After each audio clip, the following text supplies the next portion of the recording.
America great again. Putin nigdy by nie zaszedł tak daleko.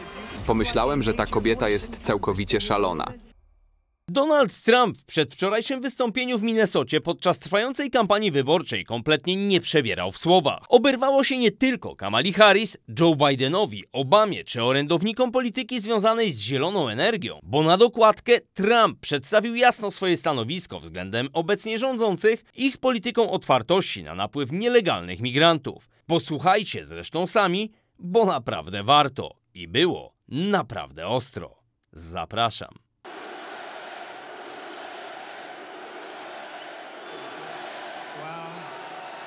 Cóż, z czasem ta sytuacja tylko się pogorszy dla naszego kraju z takim przywództwem, jakie mamy obecnie, czyli brakiem przywództwa, a może nawet gorszym niż brak przywództwa. Jest negatywne. To negatywne przywództwo. Musi ono ożywić republikanów, demokratów, niezależnych, konserwatystów, progresywistów, libertarian i wszystkich innych, aby przywrócić siłę, szacunek i władzę w USA tak, jak powinno to być. Ten atak, podobnie jak atak 7 października lub wojna Ukraina-Rosja. Spójrz na to tak. Kraj jest niszczony przez inflację. Wiesz, inflacja niszczy nasz kraj. Mogliśmy tego uniknąć. Gdybym był prezydentem, nigdy by się to nie wydarzyło. To niebezpieczny i straszny czas dla świata. I winna jest niekompetentna administracja Biden-Harris. Ta osoba twierdzi, że była na granicy przez 3 lata. Czy dała to po sobie poznać? Granice istnieją. Ona nigdy tam nie była. Ona jest okropna. Jest gorsza niż on. Powiem wam teraz, że chcę być miły. Wszyscy mówią, że myślą, że się zmieniłem. Myślą, że zmieniłem się przez ostatnie 2 tygodnie. Coś na mnie wpłynęło? Nie, nie zmieniłem się. Może nawet jestem jeszcze bardziej nieprzyjemny, bo jestem wściekły na niekompetencję, której jestem świadkiem każdego dnia, na sposób, w jaki miliony ludzi napływają do naszego kraju. I to jest rzecz, która musi się zmienić. I to szybko. Wspaniale być z powrotem w tym pięknym stanie z tysiącami dumnych, ciężko pracujących Amerykanów. Jak wiecie, 6 dni temu oficjalnie pokonaliśmy najgorszego prezydenta w historii Stanów Zjednoczonych, skorumpowanego Joe Bidena. Słyszeliście o nim? Został zniszczony i wszyscy mówili mu: Joe, nie możesz wygrać.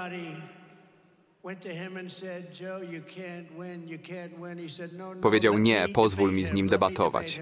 Proszę, pozwól mi z nim debatować. To też nie wyszło mu na dobre. Debata była jego końcem. Nie możesz mnie pokonać, Joe. Teraz to my pokonamy ciebie. Musisz przegrać. Musisz wyjść z tego urzędu. Chcemy, żebyś odszedł. Joe, nie było nic miłego w tym, co robili. To nie była demokracja, prawda? Oni mówili: chcemy, żebyś wycofał się z wyścigu, Joe, bo przegrasz. To są cytaty z niektórych wiadomości. Spójrz na te wszystkie wiadomości. Jest ich mnóstwo. Joe, przegrasz. Chcemy wystawić kogoś innego. Wczoraj wieczorem rozmawiałem ze wspaniałą grupą ludzi, chrześcijanami, którzy zostali okropnie potraktowani przez tę administrację.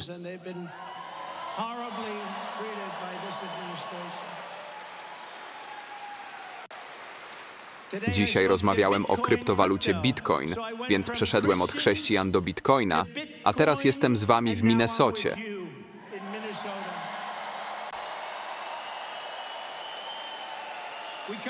Pokrywamy szeroki zakres tematów.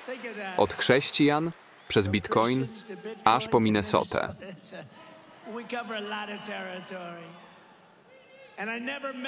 Obejmuje to wiele obszarów. Nigdy nie zacznę od pozwól, że opowiem ci o Bitcoinie. Oczywiście nie chcę mówić o nim zbyt wiele, ale przypomina mi się, jak ktoś będąc w Iowa powiedział: wspaniale jest być w Idaho. Nie. Nie jesteś w Iowa. Gdybym raz to zrobił, to byłby koniec. Powiedzieliby, że Jessie ma problemy z pamięcią. Fake newsy by oszalały. Ale pomyślałem wczoraj wieczorem, kiedy przemawiałem do tej niesamowitej grupy ewangelików i wielu innych wierzących. To było coś wyjątkowego, prawda? Oznacza to, że nasz kraj odbija się od dna i to wielkimi krokami, ponieważ przywracając wiarę, przywracając religię do naszego kraju, będzie on znacznie lepszym miejscem. Ale pomyślałem wczoraj wieczorem, powiedziałem, wiesz, to trochę niesprawiedliwe. Masz faceta, który mówi, że jest świetny, jest prezydentem i tak dalej. Sfałszował wybory, ale nie będziemy o tym rozmawiać. A on mówi, że to jego prezydent. Więc wychodzi gotowy do działania i zostaje pokonany. Przegrywa. I nagle staje się wojownikiem. Przegrywa. Potem wycofali go z walki i postawili nowego zawodnika. Mamy teraz nową ofiarę. Kamalę. Mamy zespół prawny. Mamy nową ofiarę. Radykalną, lewicową wariatkę. Powiedzieli mu, możemy to zrobić w miły sposób, albo możemy zrobić to w trudny sposób, Joe. On jest prezydentem. To był zamach stanu. Zagrozili mu 25. poprawką. Powiedzieli, Joe, jesteś w rozsypce, kognitywnie i fizycznie. Jeśli nie ustąpisz, usuniemy cię 25. poprawką. A on powiedział, pójdę. A potem fałszywe wiadomości powiedziały, och, był taki odważny. Nie. Został zmuszony do odejścia. Teraz mamy nowego kandydata, a ja mam pokonać najbardziej niekompetentnego, niepopularnego i skrajnie lewicowego wiceprezydenta w historii Ameryki. Prawdopodobnie najbardziej skrajnie lewicową osobę w historii tego kraju. Za niecałe 4 miesiące Minnesota pokona Kamalę Harris.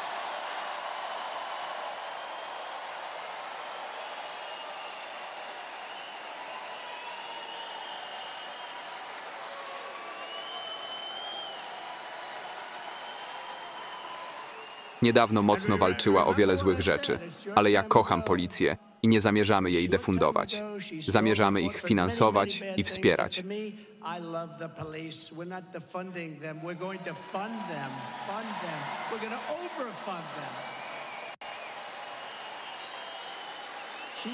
Ona po prostu myśli, że defunduje policję, a ja jestem przeciwny defundacji policji. Będziemy sprawować nadzór i usuniemy tę radykalną i niekompetentną administrację z Białego Domu. Razem sprawimy, że Ameryka znów będzie wielka.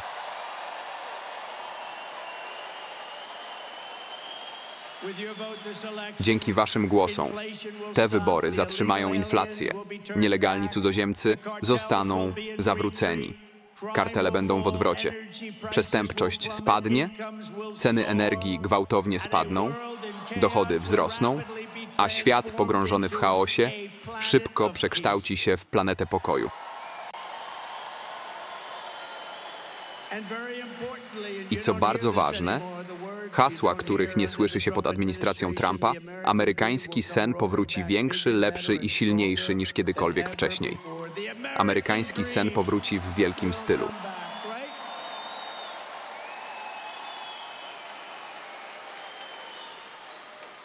Ale jeśli szalony liberał, taki jak Kamala Harris, dostanie się do władzy, amerykański sen umrze. Była nieudanym wiceprezydentem i okropnym prokuratorem okręgowym. Zniszczyła San Francisco i była liberalna przez cały czas swojej kariery. Jeśli tacy szaleni liberałowie jak Harris dojdą do władzy, amerykański sen zginie.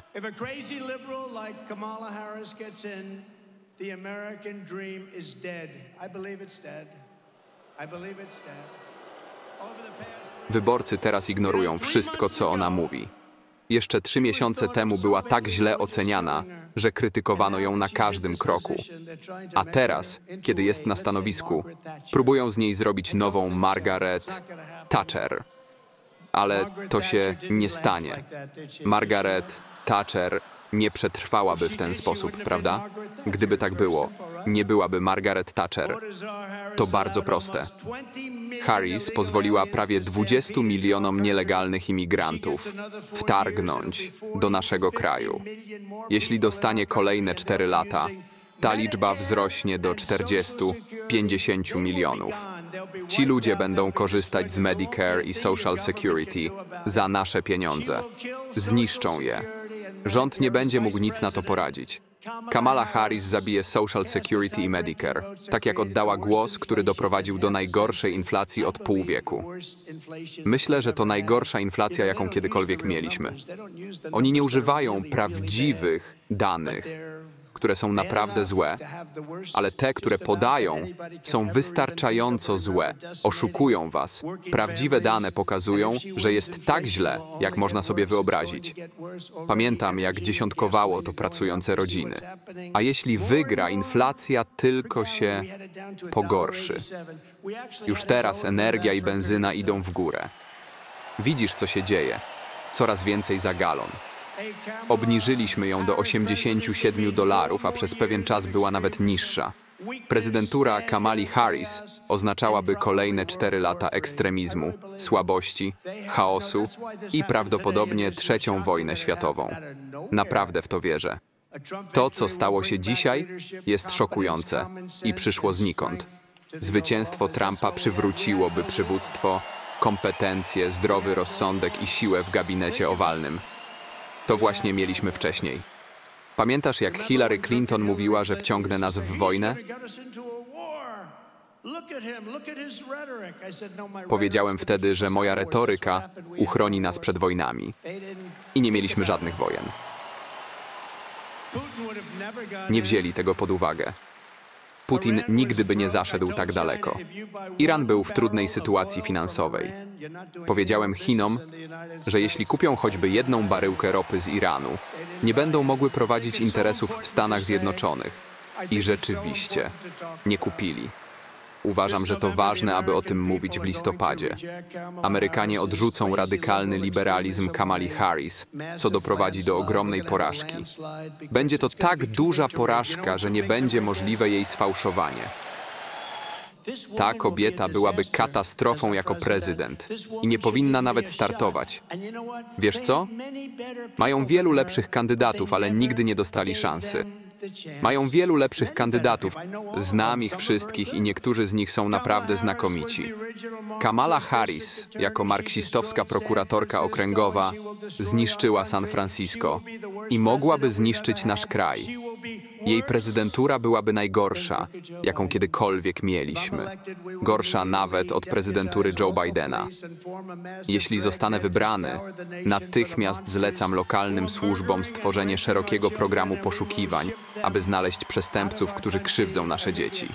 Każdego przestępcę, którego uda nam się złapać, natychmiast deportujemy, a kraje, które ich nam dały, będą musiały ich przyjąć z powrotem. Za czasów prezydenta Obamy te kraje nie chciały ich przyjąć z powrotem. Mimo że przygotowano samoloty do deportacji, kraje te stawiały opór.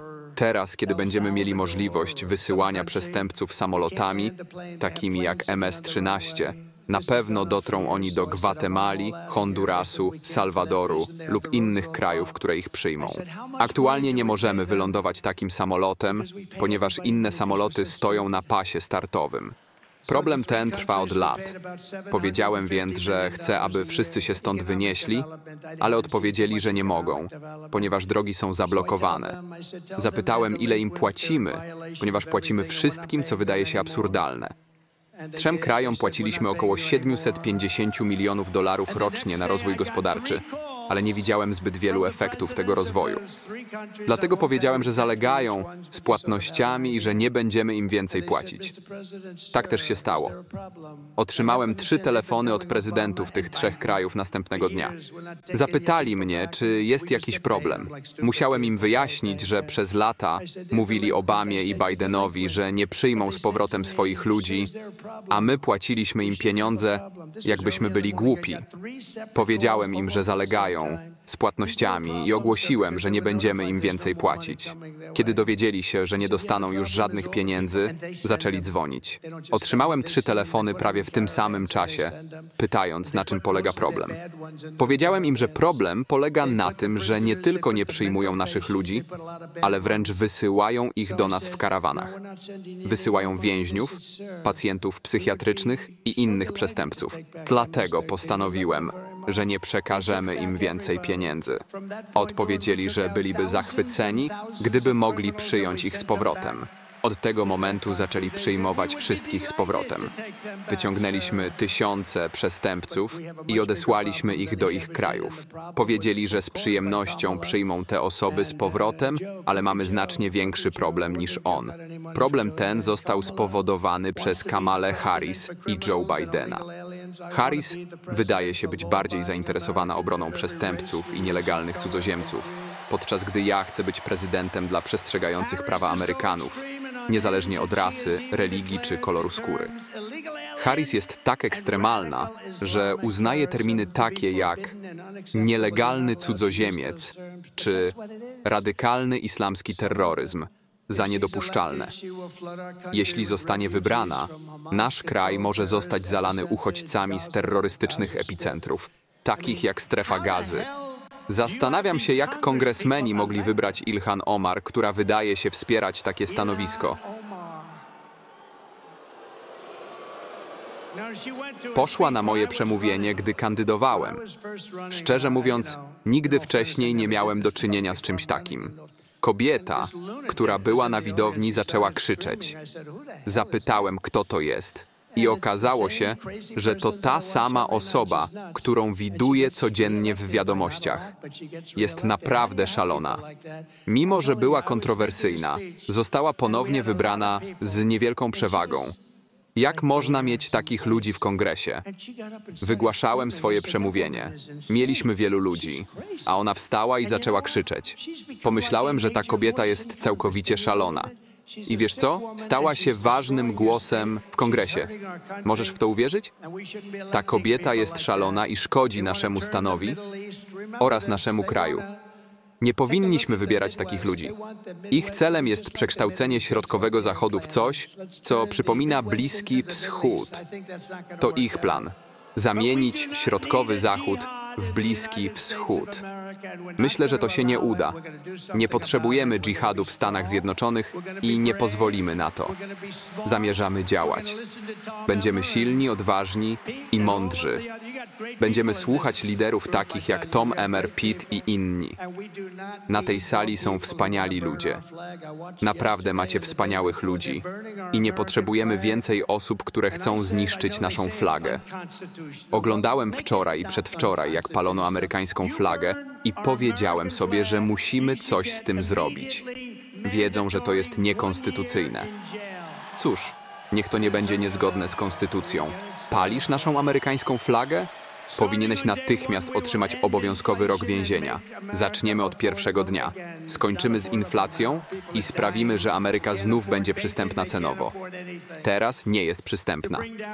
Ludzie cierpią, nie stać ich na podstawowe rzeczy, jak bekon, a ceny wszystkich towarów są za wysokie. Zatrzymamy wojnę Biden-Harris z amerykańską energią i znowu zaczniemy kopać w jej poszukiwaniu. Zgadza się. Kopać i wiercić. Będziemy wiercić, wiercić i wiercić, aż rozwiążemy ten problem. Chcę zakończyć ten wielki przekręt związany z zielonymi. Największy przekręt w historii naszego kraju. Biliony dolarów są marnowane.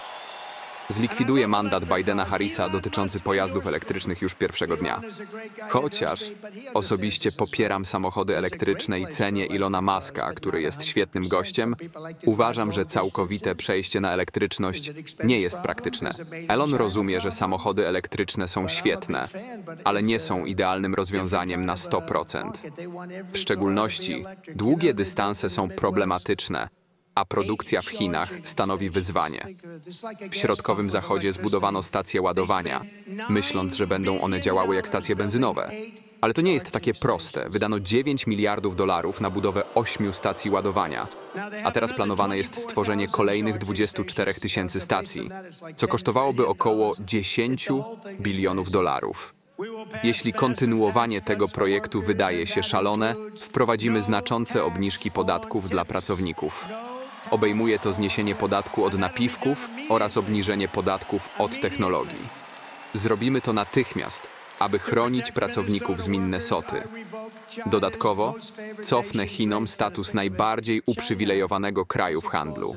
Chiny mają korzystne klauzule we wszystkich swoich umowach handlowych, które zapewniają im lepsze warunki w Stanach Zjednoczonych. To się zmieni, a pytanie, które warto postawić, to ile pieniędzy Biden otrzymał od Chin. W ramach Trump Reciprocal Trade Act uchwalimy przepisy, które oznaczają, że jeśli Chiny lub jakikolwiek inny kraj nałożą na nas cło lub podatek w wysokości 100%, 200% lub 300%, my nałożymy na nich wzajemne cło w tej samej wysokości. Słyszeliśmy się nawzajem. To jest wzajemność w działaniu. Jednak przed nami ważne zadanie. Republikanie muszą wygrać. Musimy osiągnąć zwycięstwo. Wygraliśmy już raz, ale potrzebujemy dużej przewagi, aby zapewnić sukces. To będzie trudne, ale jesteśmy wystarczająco silni, by to osiągnąć. Jeśli chcecie ocalić Amerykę, zachęćcie swoich przyjaciół, rodzinę i wszystkich znajomych do głosowania, w tym do głosowania przedterminowego lub korespondencyjnego. Niezależnie od tego, kiedy oddasz swój głos, musisz to zrobić. Każdy musi wyjść i zagłosować. Jeśli chcesz pomóc w zapewnieniu uczciwości wyborów, zarejestruj się na stronie ochrony głosu.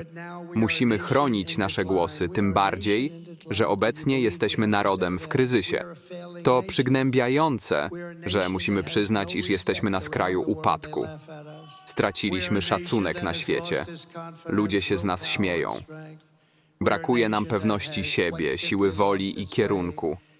Jednak nie pozwolimy, by ten stan się utrzymywał. Niecałe 4 lata temu byliśmy wielkim narodem i wkrótce znów nim będziemy, dzięki naszemu przywództwu.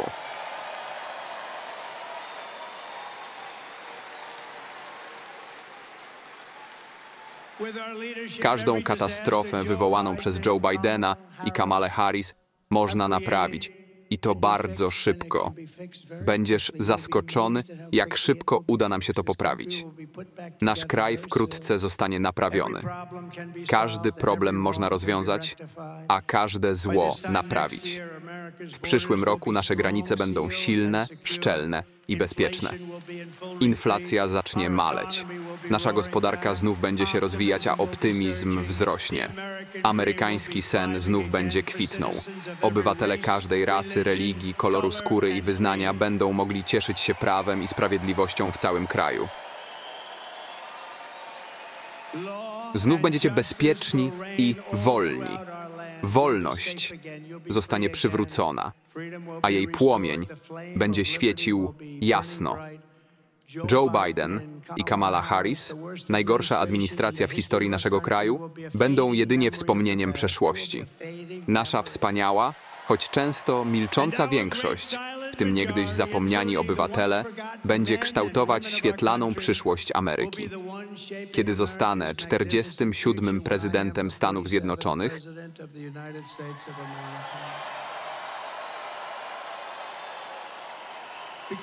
razem jako Amerykanie pokażemy, że 5 listopada będzie najważniejszym dniem w historii naszego kraju. Jesteśmy jednym ruchem, jednym narodem, jedną rodziną i jednym wspaniałym narodem pod opieką Boga. Razem przywrócimy Ameryce potęgę, dobrobyt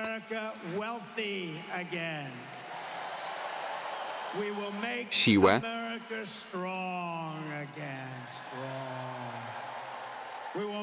dumę. Ameryka znów będzie bezpieczna. Ameryka znów będzie wolna. I co najważniejsze, Ameryka znowu będzie wspaniała. Niech Bóg was błogosławi. Dziękuję. Podsumowując, jedno trzeba Donaldowi Trumpowi przyznać, że kompletnie nie cedzi w słowach i kampania wyborcza zaczyna coraz poważniej zaostrzać się w przekazie. Pytanie brzmi, jakiego asa w rękawie mają jeszcze demokraci, choć szczerze mówiąc, nie sądzę, aby po tych wszystkich aferach, jakimi chcieli zaszkodzić Trumpowi, byli w stanie jeszcze to zrobić. Tym bardziej, że nieudany zamach na jego osobę wzmocnił go jeszcze bardziej, podobnie jak jego elektorat. Napiszcie proszę w komentarzach, co wy sądzicie o kandydaturze Donalda Trumpa i czy waszym zdaniem będzie on dobrym amerykańskim prezydentem dla nas Polaków w kwestii szeroko pojętych interesów naszej ojczyzny. Ja natomiast serdecznie dziękuję za waszą dzisiejszą uwagę i do zobaczenia wkrótce. Cześć!